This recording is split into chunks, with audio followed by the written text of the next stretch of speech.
Hey, how you guys doing? This is Lee Abbott, and this is Tasting Talk. This is Good Grape. What goes good with Thanksgiving? Because people show up and they go, I don't know what to pour with the flavors of the season. So we are in the best place possible to do that in Santa Barbara wine country. We're at Bouchon. Devin Ogden, my gorgeous female co-host. Welcome. Hello, thank you guys so much for having us. We have Mitchell here, the owner of Bouchon. We have Chef Greg Murphy right here with us. We're very honored to be here. Oh, now is that not the sound of a party? Keyword. I mean, we think of champagne always as just New Year's Eve, but really the kickoff for the holiday season is Thanksgiving. And I think with butternut squash soup we're about to enjoy and a little bit of bubbly, you couldn't do any better. We garnished it with some fried sage and some pepitas. Those are basically pumpkin seeds we roasted. I get why people love the holidays when I have a bite of that. It's like instantly pumpkin and spice, and then Chardonnay, of course, is in bubble form, the perfect complement. Your turn. So we're basically having a sparkling Chardonnay right here. Exactly. That's how I would start. Yeah. It's pretty straightforward. Kale dressed with the pomegranate vinaigrette. To me, this screams Riesling. Riesling. You know, I love Chardonnay, I love Sauvignon Blanc. Right. So when we kind of get out of that zone and into something like in the Riesling, you have all these other aromatics available to you. Yeah. Okay, so there's that nose that comes out like a Riesling. It's got a little bit of spritz to it, which I think is really good for cleansing. Once you have a bite of the greens. And oh, wow. Isn't that That yummy? is good. That is really good. Devin, what do you think? It's almost creamy. It's not too sweet. Yep. I do really love it with the greens. I would agree with the creamy. Yeah. What do we have? So this other white wine missed we just this. poured, no, you didn't miss it. Okay, You're right on track. I'm here. So this is a Gruner Veltliner. The grape itself is intended to provide these spice flavors, these non-Chardonnay, Sauvignon Blanc flavors, so that you can just appreciate the grape for itself and not worry about oak and other things. And to me, the flavor profile is absolutely perfect for Thanksgiving.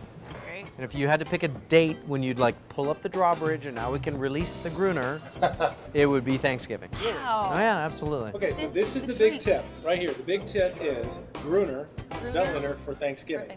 And whoa, right on cue, Yeah. there's Tony. Yeah. So chef, what's going on right here? So, duck breast. See the stuffing on the backside. What would you start us off with this? Before I have a bite of the duck, which one should I have? Personally, I'd have the Pinot Noir first. I chose Sanford because if you asked me to come to your house for dinner on Thanksgiving, I would pick the Sanford and Benedict Pinot Noir because it's the oldest vineyard in Santa Barbara County. It's got history. It might not be puritanical, you know, Turkey and East Coast, but it works for me. Ooh, nose on that. Right? Yeah. Wow. Old school. You know, people who say, I love Pinot and I want it to be Burgundian. I want to taste like I ordered a Burgundy from France. Yeah. Oh, but this is it. This is it. If you think of Thanksgiving, you think of cranberry, you think of sage, and you think of all those things, this has got to leap on your nose as much as that. It's got to get there. This is not subtle. This is very delicious. Oh, look at Oh, that's what I've been excited about. So this is a date cake. Again, this time of year, I talked about the dried fruit. You have dates that are just coming in that are just finished curing at this time of year. And we present this one with a blood orange caramel.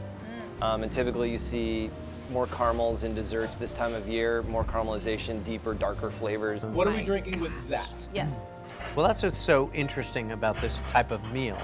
If you really follow the spice and kind of autumnal flavors of the holidays. Even apple pie and pumpkin pie. Apple pie and Yeah. pumpkin pie, or, Right. or pumpkin Pumpkin pie. ice cream, and whatever it may be. To me, Grenache is the perfect bridge wine. It's kind of right in the middle, goes with a lot of different food. And if you finish up with a dessert that's not overly sweet, like this beautiful Marcona date cake, you love the fact that you have a little bit of red wine left. Yeah. And I can have that dessert. Totally. It's easy. You know, I'm gonna so- share because I like you guys, but Wow. if I didn't 'Cause like you, Usually you don't. I mean, that's All right, amazing. Grenache, Here we Grenache. go. bridge wine, Grenache bridge wine. holidays. This is great. Cheers, everybody. Chef. Happy Thanksgiving. What a great Happy call. Thanksgiving. I know. Wow, you're the first one to say that. I love it. That's great. Cheers. Happy Thanksgiving, everybody. Happy Thanksgiving. Cheers.